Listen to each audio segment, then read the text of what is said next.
Всем доброго вечера. Итак, с вами продолжаем серию роликов «Загробный мир». Хочу вам сказать, что про мир мертвых, царство мертвых, встречи с призраками очень-очень много снято мной видеороликов, может быть, несколько тысяч, для того, чтобы мои зрители могли получить ответ на любой вопрос, связанный с миром духов. Потому что жизнь временна на земле, а смерть вечна. И порой даже о смерти стоит знать больше, чем о самой жизни. Чтобы не бояться, чтобы знать, что нас там ждет, чтобы не совершать ошибок при жизни, чтобы не призывать смерти раньше времени и прочее. Вопросы нужно задавать под роликом «Мир мертвых». Ваши вопросы. Но я столько устала уже говорить об этом, что начала ссылку кидать просто под роликом. Закреплю ссылку, где можно задавать вопросы. Те вопросы, которые я озвучила, я их удаляю, чтобы потом вторично не читать. Хотя я запоминаю, на какие вопросы ответила, но в любом случае, чтобы не отвлечься. Еще раз прошу свои личные вопросы здесь не задавать. Что у меня в роду, как, почему. Научитесь читать название ролика «Мир мертвых». Значит, в этой теме все вопросы должны быть про мир мертвых. И более ни о чем. Итак, не буду предисловие читать, чтобы долго не занимать время. Благодарю вас за подаренные работы. Немногим более 30 лет назад была серьезная травма. Вливали кровь. Год после этого, как начала передвигаться сама, сняли гипс. Боролась с желанием напиться, хотя спиртного до этого не пробовала, но чувствовала его вкус во рту. Поняла, что кровь выпивающего человека. Тогда сдачей крови закрывали прогулы. Потом прошло. И вот спустя 30 лет стала просыпаться ночью, подпрыгивая на кровати от холода в теплой комнате. Под теплым одеялом меня трясло, словно лежала в могиле. Именно эта мысль пришла первой. Благодаря вашим ритуалам, чисткам стало легче. Вопрос, моя мысль была правильной или я себя накрутила? В одной из ваших лекций поняла, что чужая кровь меняет судьбу и привязывает людей. Да, вы правильно поняли, ваш донор умер. И поскольку в вас его кровь, частица, и кровь это не только биоматериал, это носитель нашей генетической памяти. Когда люди, берут кровь донора, иногда зачастую их не спрашивают, когда людям пересаживают орган, родственника, не родственника, даже родственника пересаживают, во многом меняются вкусы. Врачи это объясняют тем, что у вас меняется физиология, у вас меняется восприятие, у вас тело начинает по-другому воспринимать мир, потому что все-таки частица чужой крови и органа внутри вас. И с точки зрения магии, с точки зрения философии, это объясняется по-другому и более правильно, я считаю. Потому что наука как бы ни старалась, все не объясняет. Когда наука объясняет, что вот этот вот темный коридор или светлый коридор или свет в конце тоннеля – это игра разума, вы знаете, не может у миллионов людей быть один и тот же разум, один и тот же мозг и одинаково воспринимать. Мы прекрасно понимаем, когда мы во сне и когда мы бодрствуем. Невозможно путать сон и выход из тела. Когда человек сам себя видит со стороны, когда человек может описать ситуацию, что происходило вокруг него, будучи между жизнью и смертью и будучи в коме. Так не бывает. Не бывает абсолютно одинакового разума, одинаковых видений. Это говорит о том, что наука не в курсе дела.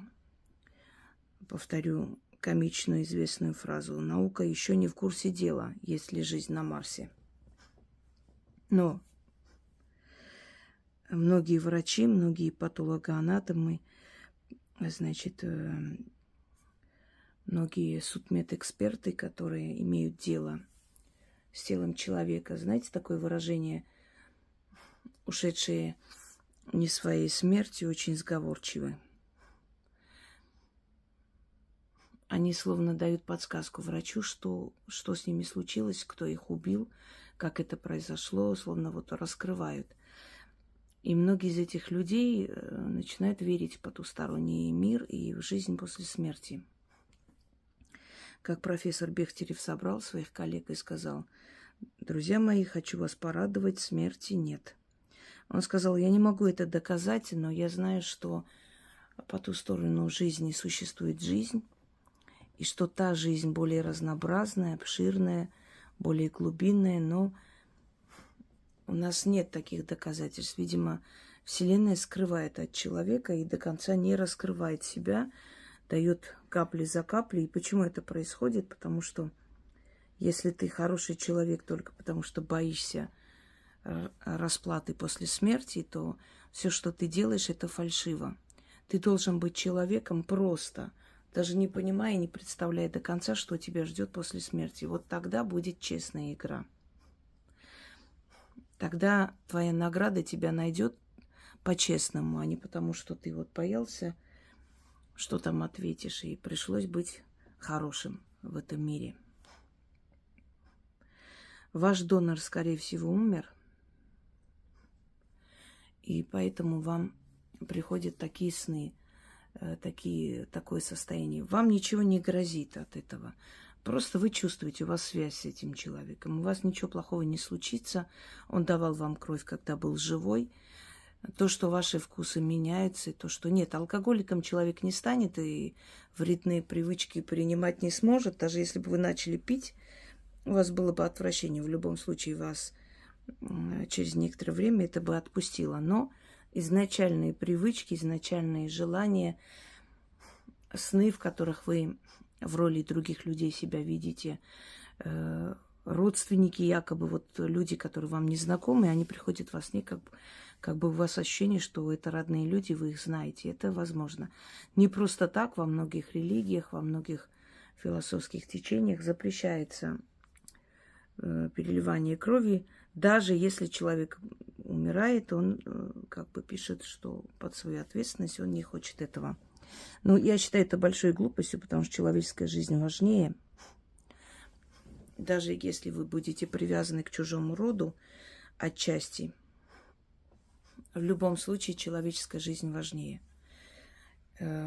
Но вопрос в том, что не только привычки перенимаете и воспоминания крови, но вы отчасти становитесь соучастником преступления этого рода. Отчасти вы на себе тащите этот груз. Что могу посоветовать таким людям? У меня есть работы, называется «Родовая книга мертвых». Значит, к своему роду обращение. Пуджа есть. Вот все работы, которые касаемы рода своего. Возьмите время от времени, переделывайте эти работы. Почему? Усильте свою связь с вашим родом, чтобы связь с чужим родом уменьшалась. И оно вас уже перестанет беспокоить. Не бойтесь, ничего страшного, он вас не позовет за собой. От того, что он ушел в мир иной, вам хуже не станет. У нас родители тоже уходят, родственники уходят, у нас с ними кровная связь. Но это не означает, что если они умерли, значит, вот это вот тень смерти ложится на нас. Нет. Почувствовали, ушел человек, вы почувствовали, его кровь отреагировала на уход части себя. Не более того.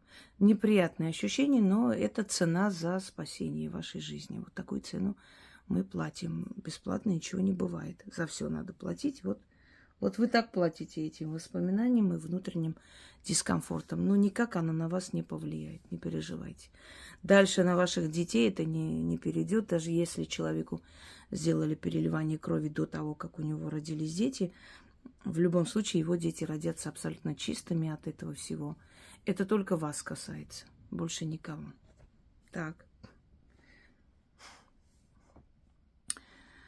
Здравствуйте, спасибо, что даете возможность задавать вопрос. Постараюсь кратко. Это произошло вечером. Времени не помню, но за окном было темно. У меня гостила подруга. Мы общались о том, о сём, и вдруг ниоткуда появляется маленький огненный шар. Он как быстро и резко пролетел по всей комнате в разных направлениях.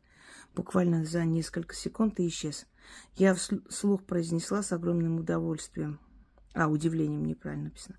Что это было, и спросила подруга, если она увидела, то же, что и я. Она ответила да. Честно говоря, я была не удивлена, не уверена на откровенность ее ответа, но в тот момент я была под впечатлением. На следующий день позвонила тетя, сообщила, что моя бабушка скончалась. Скажите, пожалуйста, если этот шар был как-то связан с моей бабушкой. Огромное спасибо, низкий поклон, Изольда. Этот феномен называется блуждающий огонь. Такое часто встречается в моем детстве. Я видела, как это было, между утром и ночью. Ночь уже уступала место как бы утру. Но было еще темно, и я увидела, как во дворе как будто кто-то ходил с зажигалкой. Знаете, такой маленький огонек гулял.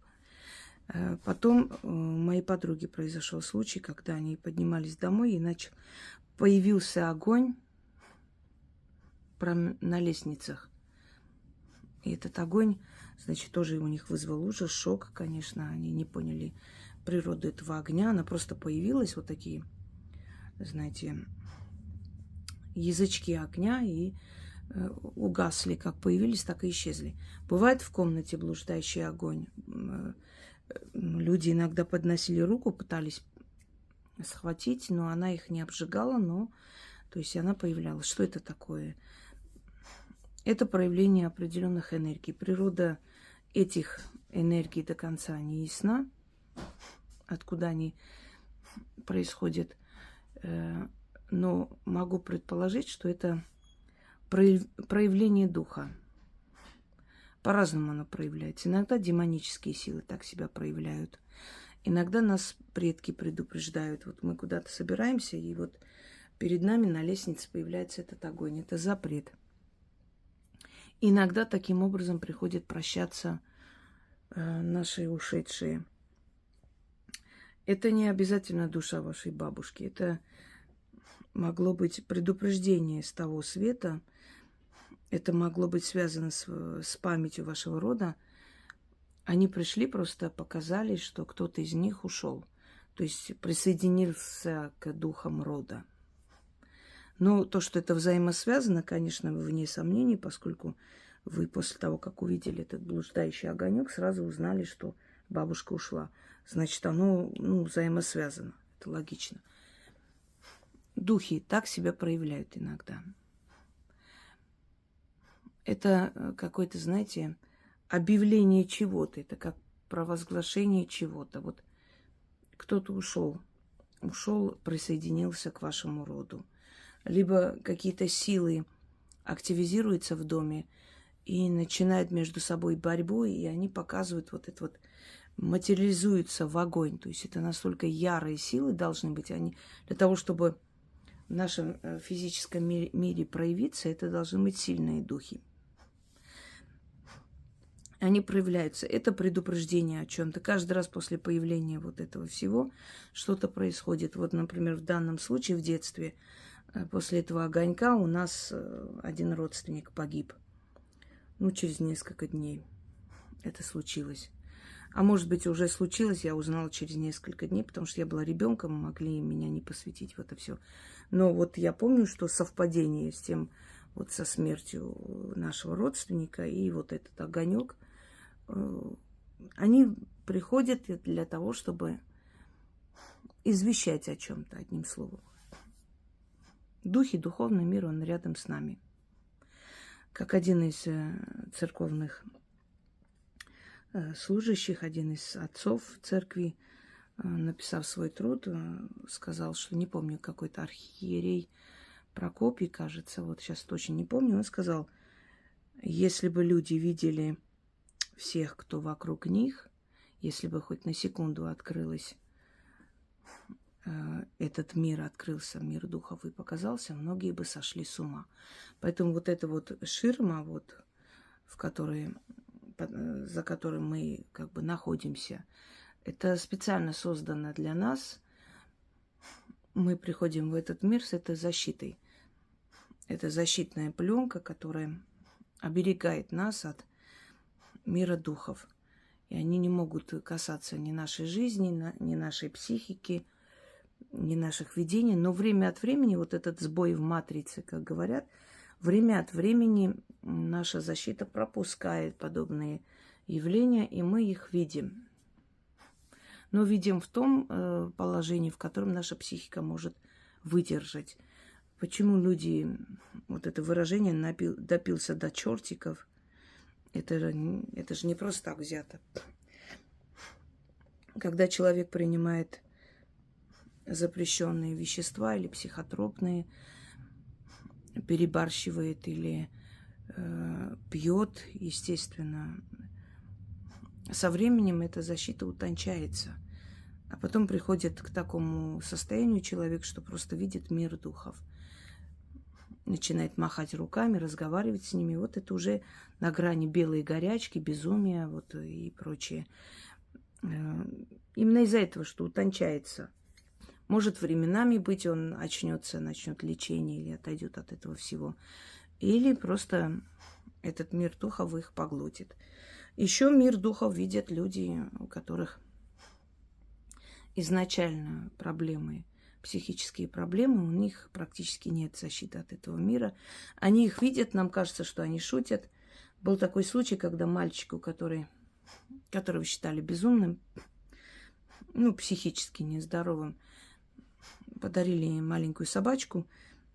И эта собачка, значит, в один момент насторожилась, побежала к углу дома и начала, значит, рычать и хватать кого-то в воздухе невидимого. И он показал пальцем и сказал, вот видите, а вы говорите, что я сумасшедший. Я же вам говорю, что я их вижу. Люди зачастую скрывают то, что видят, боясь, что их упекут в дурку, боясь, что им не поверят. И, кроме всего прочего, видение потустороннего мира происходит настолько спонтанно, быстро. Мы не подготовлены никогда для этого всего, что наш разум для того, чтобы нас уберечь, выдает это за какую-то игру. Иногда мы сами сомневаемся, видели мы это или нет. Вот когда несколько человек видят, значит, этот мир духов, вот это другой вопрос. Когда ты спрашиваешь, ты тоже это видишь? То есть я не сошла с ума, это действительно есть, существует. И когда тебе собеседник говорит, да, я тоже вижу, тогда приходит полное осознание, что вам это не кажется. В моей жизни несколько раз были такие случаи, но то, что я их вижу, я их часто вижу, мир духов, и ощущаю, чем старше, тем сильнее. Но именно вот когда мы несколько человек это видели,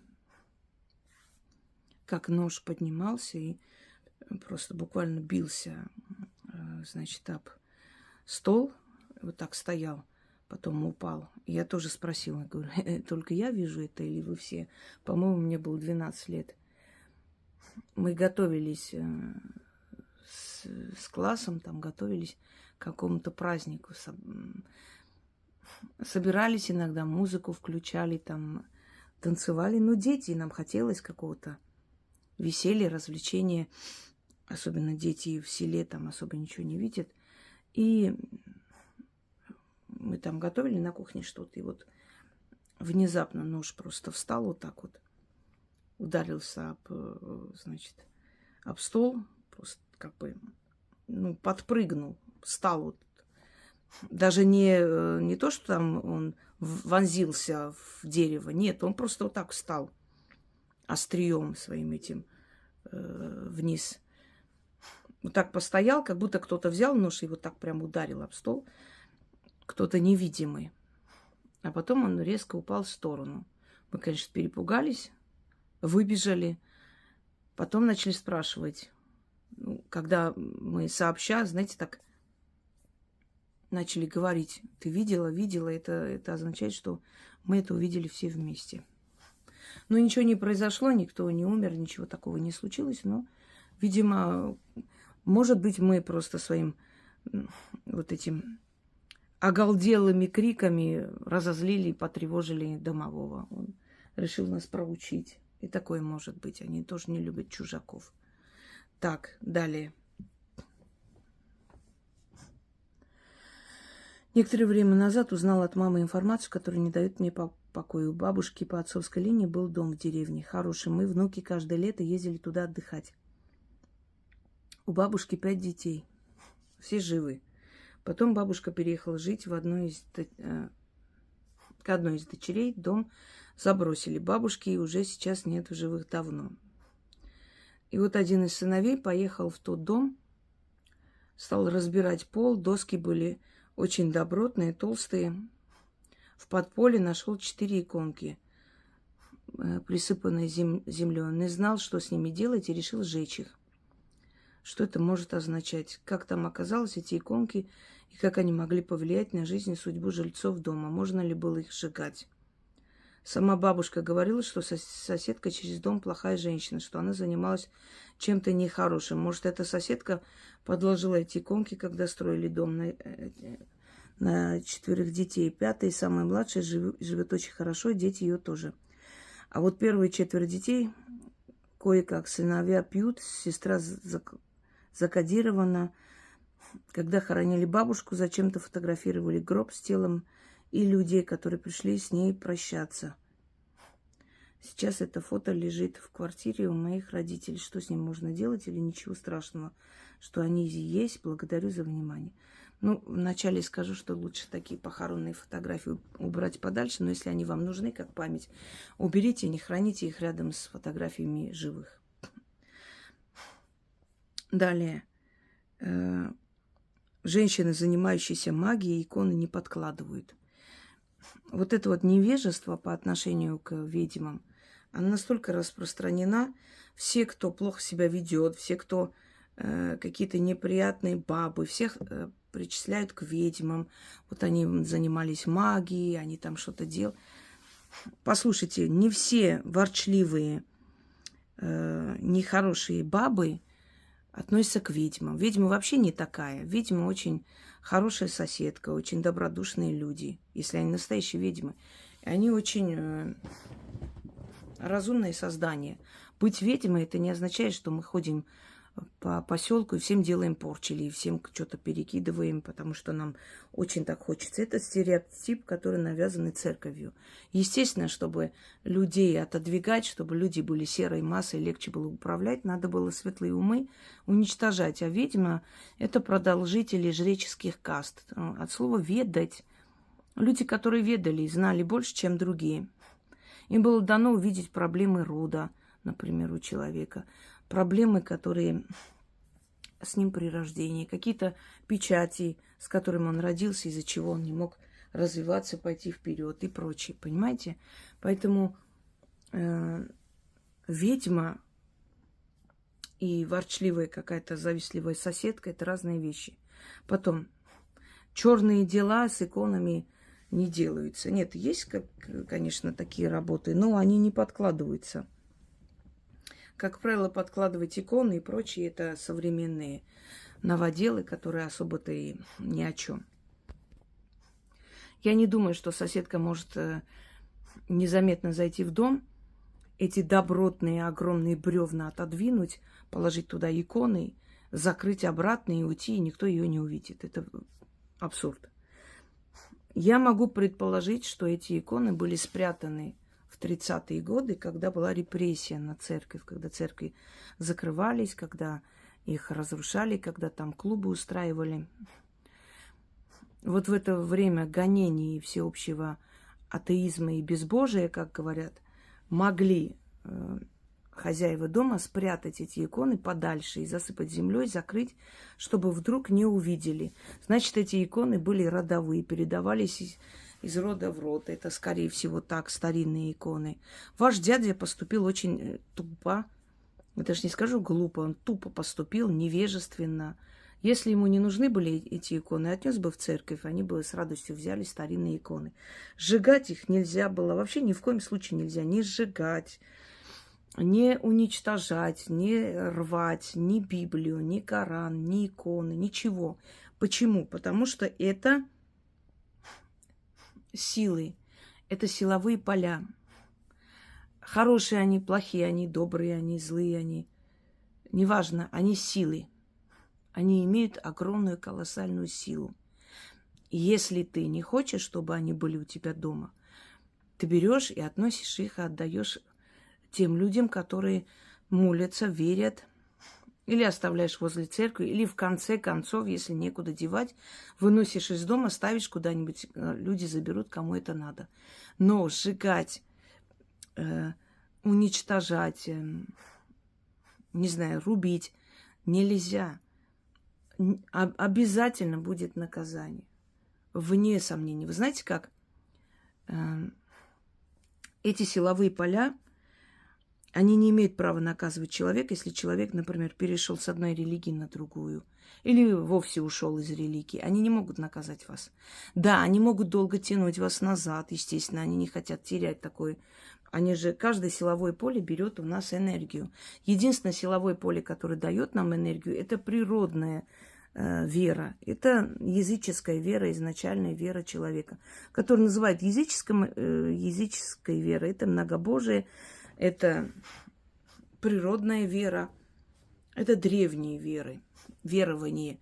Не религия, а вера. Религия – это созданная эгрегор искусственная вера, это то, что дается извне, да, из космоса, из Вселенной.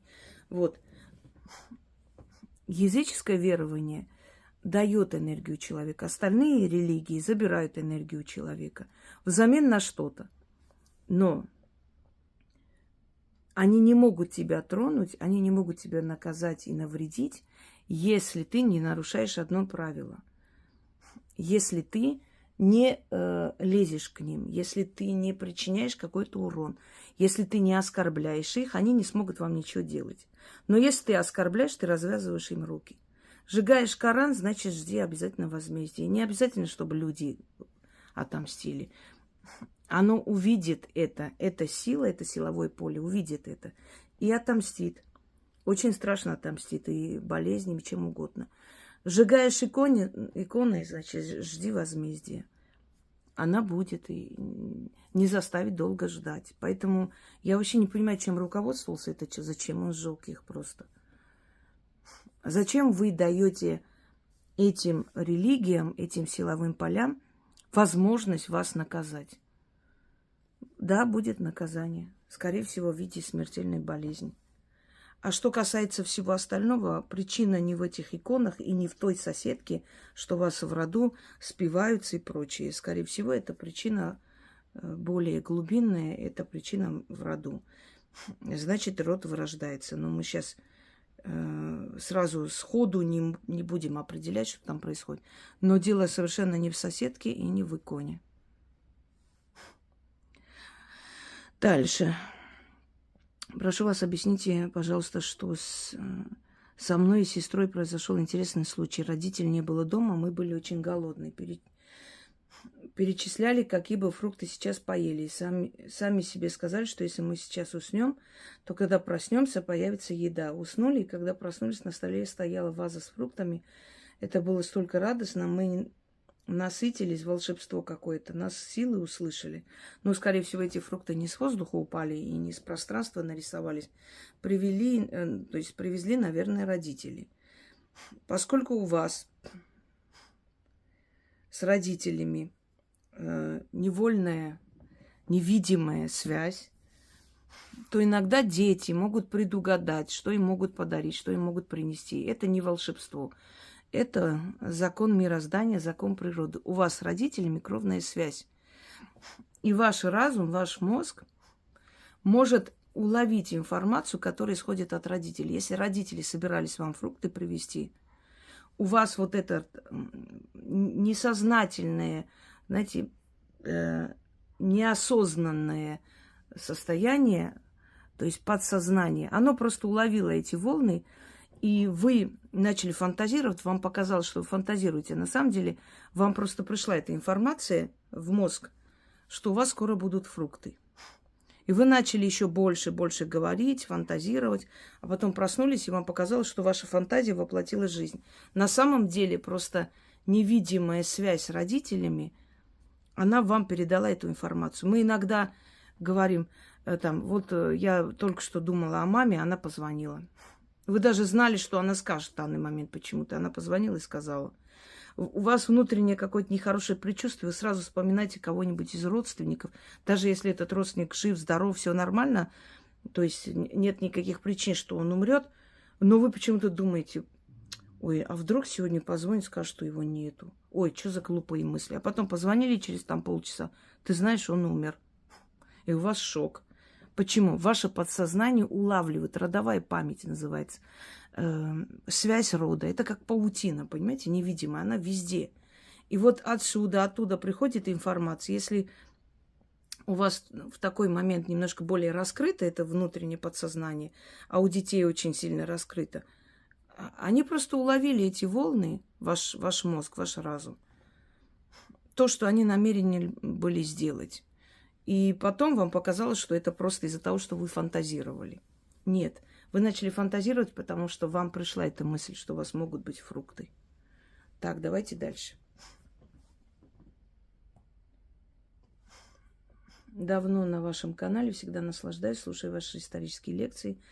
Это шедевр. И просмотрев 30-й «Мир мертвых», решила написать вам впервые. Много лет назад у нас пропал мой родной брат. Его искали долгих 9 месяцев, нашли то, что осталось от тела.